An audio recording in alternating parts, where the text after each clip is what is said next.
Media, सच सबसे पहले सबसे तेज।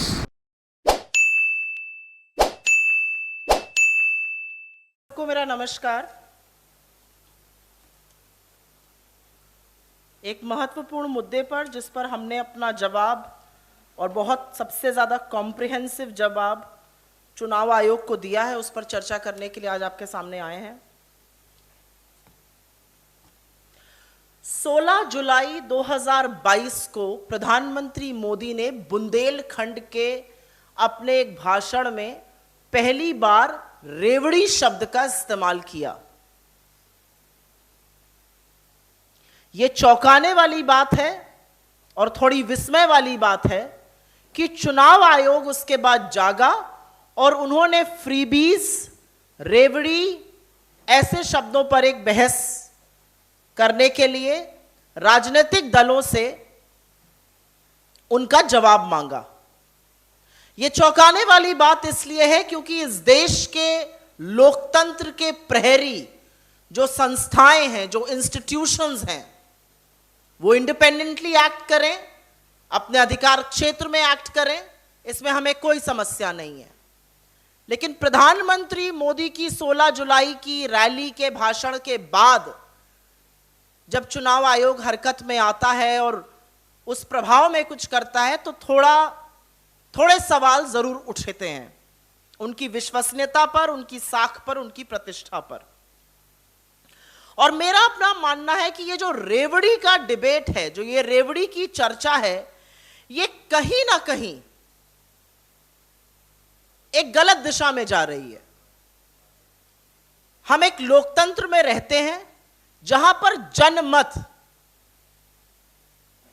सर्वोपरि है।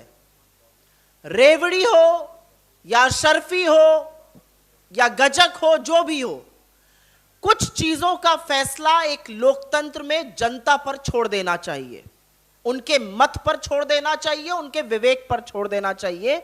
और जनता चुनाव के बाद आपका सम्मान करती है अगर वो आपकी बातें मानकर आपको जिता देती है, और आपको दंड देती है अगर हरा देती है। तो कुछ चीजें जनता के विवेक और मत पर छोड़ देनी चाहिए। उसमें दखलंदाजी करना मुझे लगता है कहीं ना कहीं लोकतंत्र पर भी सवाल खड़े करता है। रेवड़ी का डिबेट कहीं ना कहीं एक मिसप्लेस्ड प्रायोरिटीज का भी डिबेट है। आखिर रेवड़ी क्या है? इस देश में बेरोजगारी, कम आय और महंगाई से जूझते हुए लोगों के सस्टेनेंस के लिए भी अगर आप कुछ सहयोग करते हैं तो क्या वो रेवड़ी है? और अगर वो रेवड़ी है तो 10 लाख करोड़ के जब आप कर्जा माफी करते हैं अमीरों की, तो वो क्या है? वो अशरफियां है कि वो रेवड़ी कही जाएगी? इस बात पर भी चर्चा हो जानी चाहिए। अगर गरीब के लिए कुछ सरकार करेगी, और इंडिया एक वेलफेयर स्टेट है, अगर गरीब के लिए कुछ सरकार करेगी तो उसको रेवड़ी कहा जाएगा, और जो अमीरों के लिए काम होगा उसको क्या कहा जाएगा? वो इंसेंटिव क्यों है? उसमें फिस्कल प्रूडेंस नहीं याद आती है, इसमें फिस्कल प्रूडेंस याद आती है। मैं क्रमवार तरीके से कुछ बातें आपके सामने रख देना चाहती हूं, और वो बातें रखनी जरूरी है। सबसे पहले तो अधिकार क्षेत्र का सवाल आता है, ज्यूरिसडिक्शन। चुनाव आयोग ने हमसे जवाब मांगा था और हमने अपने जवाब में यह विस्तृत उल्लेख किया है कि आर्टिकल 324 जो संविधान का है, उसके तहत फ्री एंड फेयर इलेक्शन कराना चुनाव आयोग की जिम्मेदारी है, उनका कार्यक्षेत्र है, उनका कर्तव्य है। और इसीलिए चुनाव आयोग ने समझ दिखाते हुए राजनीति में दखलंदाजी करने से परहेज किया है पास्ट में। Chapter 19A of the Indian penal code 1860 और the representation of people act 1951 commission को यह निर्धारित करने में मदद जरूर करता है कि क्या वैधानिक है और क्या असंवैधानिक है, क्या लीगल है और क्या इल्लीगल है। और इसी के चलते सांप्रदायिक लफ्फाजी, बयानबाजी, नफरती भाषण और अत्यधिक प्रभाव, अनड्यू इन्फ्लुएंस का समाधान करना आयोग का काम है। लेकिन क्या आयोग का काम यह है कि पॉलिटिकल पार्टीज लोगों के सामने क्या वादे करती हैं और लोग उन वादों से कितना प्रभावित होकर उनको वोट करते हैं, कितना विश्वास जताते हैं, हमारा अपना मानना है कि ये उनके अधिकार क्षेत्र में नहीं है। तो पहली बात हो गई अधिकार क्षेत्र की। दूसरी बात हो गई एनफोर्सेबिलिटी की, कि जो कानून बने हुए हैं उनका कितना पालन हो रहा है, उनकी कितनी देखरेख हो रही है, उनका कितना कार्यवान हो रहा है। हमें यह कहने में बिल्कुल परहेज नहीं है कि हमारा कानून कहता है कि सैन्य बलों का इस्तेमाल चुनाव में कोई राजनीतिक दल नहीं करेगा, लेकिन भारतीय जनता पार्टी ने तमामों पोस्टरों के तहत, भाषणों के तहत प्रधानमंत्री मोदी जी ने और अमित शाह जी ने सैन्य बलों का प्रयोग किया। हम इस पर आयोग के पास गए और आयोग ने उनको क्लीन चिट दी। आयोग के सामने बड़े ज्वलंत मुद्दे हैं और हमारा मानना है कि पहले उन ज्वलंत मुद्दों का निर्वहन कर लीजिए, बाकी बातें तो बाद में करिएगा। चाहे इंडियन रेलवेज का दुरुपयोग करना हो प्रचार के लिए, ऑफिशियल एजेंट्स का, बार बार मॉडल कोड ऑफ कॉन्डक्ट का उल्लंघन करना हो, प्रचार प्रसार करना हो निर्धारित समय के बाहर, ये सारे काम राजनीतिक दल भारतीय जनता पार्टी ने और प्रधानमंत्री मोदी ने किए हैं। इसकी सबकी सबमिशन हमने इलेक्शन कमीशन को बार बार दी है और लगातार उनको क्लीन चिट मिल जाती है। तो हमारा अपना मानना है कि सबसे पहले तो जो कानून बने हुए हैं उनको क्रियान्वित किया जाए, बाकी अधिकार क्षेत्र तो बाद में बढ़ाने की बात की जाए। अब यहां पर एक और बात आती है और यह बात है डेफिनेशन की, जो मैंने पहले भी कहा कि चुनाव आयोग कैसे डिसाइड करेगा फ्रीबी क्या है। एक गरीब मजदूर को जिसकी आय चली गई है, एक गरीब किसान को जिसको उपज का पैसा नहीं मिलता है, दिहाड़ी करने वाले जो आत्महत्या कर रहे हैं, अगर उनके परिवारों को थोड़ी सी सहायता सरकार देती है, जो इसका मॉरल दायित्व है, नैतिक दायित्व है सरकार का देना, उसको कौन फ्रीबी डिसाइड करेगा। और अगर आपने उसको रेवड़ी या फ्रीबी मान लिया तो यह भी बात होती है कि आप इसको लागू कैसे करिएगा। क्या आप कैंडिडेट को डिस्क्वालीफाई करिएगा, क्या आप पार्टी को बैन करिएगा, क्या आप ये देखिएगा कि कौन से वादे किए गए और कौन से वादे पूरे किए गए। क्या आप हर इलेक्शन रैली में जो बड़े बड़े जुमले छोड़े जाते हैं भारतीय जनता पार्टी और खासतौर से मोदी जी के द्वारा, उन पर कार्रवाई करिएगा। और इसकी एक लंबी फहरिस्त है, उसके बारे में अभी हम बात करते हैं। तो हमारा अपना मानना यह है कि जो समस्याएं है ही नहीं उसका समाधान ढूंढा जा रहा है, लेकिन जो ज्वलंत समस्याएं हैं, जो लोकतंत्र को कमजोर करती हैं, उस पर आयोग चुप है और उसकी समस्याओं के बारे में बात नहीं हो रही है। और अब मैं आपको क्रमवार तरीके से बता देती हूं कि रिस्पॉन्सिबल वादे क्या होते हैं और कैसे पूरे किए जाते हैं, और इर्रिस्पॉन्सिबल जुमलेबाजी क्या होती है। कांग्रेस ने अपने घोषणा पत्र में मनरेगा की बात करी, हमने अपना वादा पूरा किया और आज मनरेगा संजीवनी बनके ग्रामीण क्षेत्रों में खड़ा है। हमने अपने घोषणा पत्र में खाद्य सुरक्षा की बात करी, हमने वो अधिनियम बनाया और ये सच है कि उसी के चलते आज लोगों की थाली में भोजन है। हमने अपने घोषणा पत्र में शिक्षा के अधिकार की बात करी, सूचना के अधिकार की बात करी और उसको करके दिखाया। ये रिस्पॉन्सिबल वादा किया, लोगों ने हम पर विश्वास जताया और हमको चुनाव जिताकर अपना विवेक और अपना मत का अधिकार का प्रयोग किया। अब भारतीय जनता पार्टी ने भी बड़े सारे वादे किए, तो जब रेवड़ियों की बात होगी तो ये सारे वादे आएंगे। हर साल 2 करोड़ नौकरी बनने का वादा था, 15 लाख हर अकाउंट में जाने का वादा था, $5 ट्रिलियन की अर्थव्यवस्था बनानी थी, 2022 तक हर किसान की आय दोगुनी होनी थी, 2022 तक पक्के घर होने थे, 24 घंटे बिजली होनी थी, हवाई चप्पल वाले को हवाई जहाज में बिठाया जाना था, वो अलग बात है कि उस पर भी जीएसटी लग गया, महंगाई कम होनी थी, लेकिन ये सब बड़े बड़े जुमले निकले। तो ये रेवड़ियां थी। इन रेवड़ियों का क्या होगा? इसके बारे में जवाब भारतीय जनता पार्टी देगी या चुनाव आयोग देगा, लेकिन यह भी एक ज्वलन सवाल है अपने आप में। और जैसा कि हमने पहले कहा कि रेवड़ी एक तरफ और अशरफियां एक तरफ, 10 लाख करोड़ से ज्यादा बट्टे खाते में डाल दिए गए इस देश में बड़े बड़े उद्योगपतियों के लोन। वो क्या था?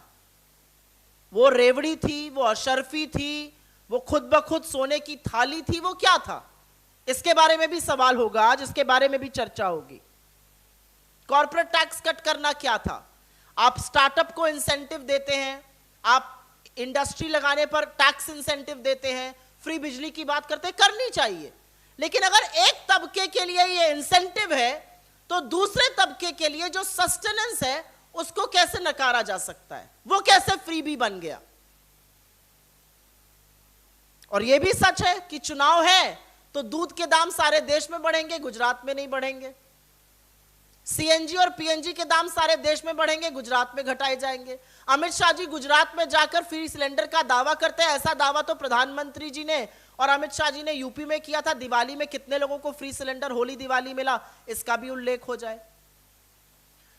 तो असलियत यह है कि चुनाव में लफाजी करना एक बात है, लोगों की सुरक्षा, लोगों की सस्टेनेंस पर बात करना दूसरी बात है। और यह एक मिसप्लेस्ड डिबेट है। इस डिबेट की वेलफेयर स्टेट में और लोकतंत्र में कोई जगह नहीं है। हर पार्टी अपने विवेक अनुसार, हर पार्टी अपनी क्षमता अनुसार, हर पार्टी विचार विमर्श करके ऐसी बातें जनता के सामने रखती है। जो ऐसा नहीं करते हैं जनता उनको नकार देती है, जो ऐसा करते हैं अगर जनता का विश्वास है तो उसको जिता देती है। कुछ चीजें लोकतंत्र में, लोकहित में जनता पर छोड़ देनी चाहिए, उनके विवेक पर, उनके सामंजस्य पर, उनके मताधिकार के लिए छोड़ देनी चाहिए। हर चीज को प्रधानमंत्री की रैली के बाद एक मुद्दा बनाना सर्वथा गलत है। आपके सवालों का स्वागत है। हम आपके साथ जो हमने इलेक्शन कमीशन को अपना ये वक्तव्य दिया है, जो अपना रिस्पांस दिया है, वो जरूर साझा करेंगे। उसको देख लीजिए आप लोग। उसमें हमारी विस्तृत रूप से क्या पोजीशन है इस पूरे मुद्दे पर वो है। और चुनाव आयोग से हमारी दरख्वास्त है, चुनाव आयोग से हमारी रिक्वेस्ट है, चुनाव आयोग से हमारा असर्शन है कि जो मुद्दे ज्वलंत और आपके सामने हैं, जो आपके एकाधिकार में है, जो आप ही के कानून क्षेत्र की चीजों का उल्लंघन करते हैं, पहले उनका समाधान करिए, पहले उस पर एक्ट करिए। धन्यवाद।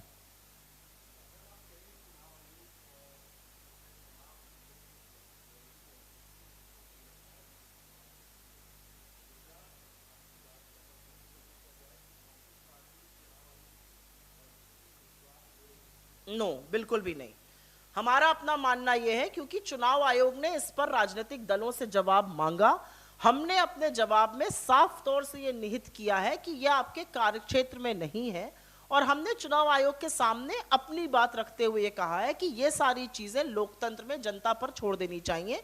हमने चुनाव आयोग को सिर्फ यह याद दिलाया है कि बहुत सारी ऐसी बातें, चाहे वो सांप्रदायिक बयानबाजी हो, चाहे वो नफरती भाषण हो, चाहे वो चुनाव आयोग की अपनी गाइडलाइंस का उल्लंघन हो, वो लगातार कुछ राजनीतिक दलों ने और खास तौर पर पदों पर बैठे हुए लोग, चाहे वो मोदी जी हो और अमित शाह जी हो, उन्होंने किया है और इस पर भी एक्शन होना चाहिए। मुझे ऐसा लगता है कि लोकतंत्र के प्रहरी होने के नाते चुनाव आयोग को इस पर सख्त और कड़ी कार्रवाई करना जरूरी है।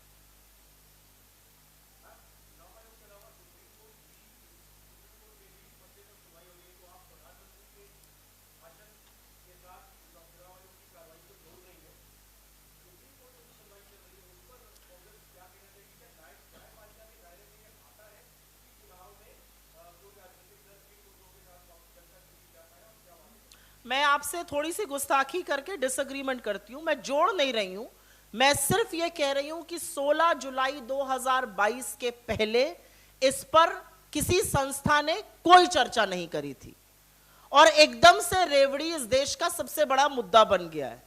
यह कैसे संभव है? क्या गरीब की सहायता करना एक वेलफेयर स्टेट में जो हमारा डायरेक्टिव प्रिंसिपल्स है उसके अंतर्गत गलत है? आज सवाल यह है। आज सवाल यह है कि जो सरकार दम्भ बढ़ती है, फ्री राशन का जो खाद्य सुरक्षा अधिनियम के तहत जो हमने बनाया दिया जा रहा है, क्या वो गलत है? और अगर वो गलत है तो वो बार बार क्यों बढ़ाई जा रही है उसकी अवधि? क्या चुनाव को ध्यान में रख के बढ़ाई जा रही है या गरीब की सहायता के लिए बढ़ाई जा रही है? आज सवाल यह है। हम बिल्कुल सवाल नहीं उठा रहे, लेकिन हां, हम ये जरूर कह रहे हैं कि ये सारा डिबेट, ये सारा मुद्दा, ये सारी बहस प्रधानमंत्री की बुंदेलखंड की रैली के बाद शुरू हुई थी, और ये अपने आप में बहुत सारे सवाल जरूर खड़े करता है।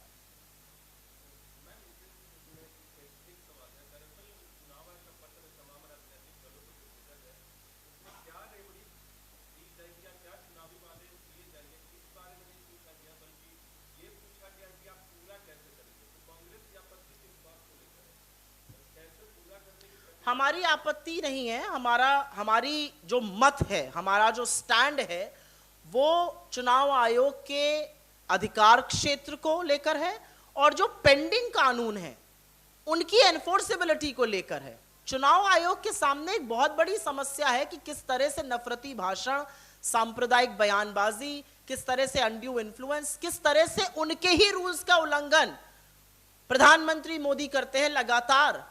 तो पहले इन चीजों को तो सुलझा लें। और अधिकार क्षेत्र की बात हमने इसलिए करी क्योंकि मुझे ऐसा लगता है कि कुछ चीजें लोगों के विवेक पर, लोगों के मत पर छोड़ देनी चाहिए। अगर लोगों को लगता है कि हम मनरेगा कर सकते थे तो लोगों ने विश्वास जताया और हमने वो करके दिखाया।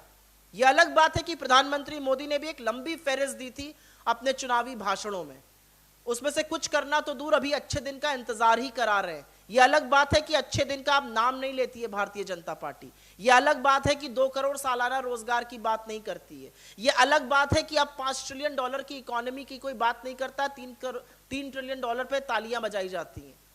तो मेरा अपना मानना यह है कि अधिकार क्षेत्र और प्रायोरिटीज, रेवड़ी क्या है, यह भी अपने आप में एक डिबेट है। हो सकता है कि किसी गरीब के लिए फ्री राशन मिलना जरूरी है, सहयोग है, यह सरकार का कर्तव्य है। और जो सरकार कॉर्पोरेट टैक्स काटती है वो यहां पर रेवड़ी की बात करेगी। आपको सारी फिस्कल प्रूडेंस, सारा राजकोष तभी याद आता है जब गरीब के लिए कोई बात करी जाती है। आज मिड डे मील क्यों जरूरी है? क्योंकि मिड डे मील कुपोषण का शिकार होते हुए बच्चों के लिए संजीवनी बनती है।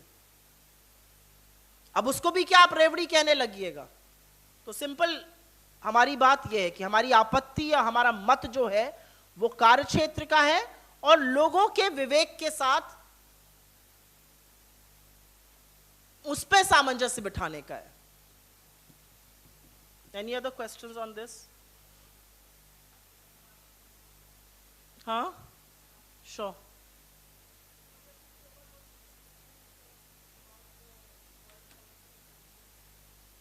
Sorry, can you come again? हाँ, ओके, आई अंडरस्टूड।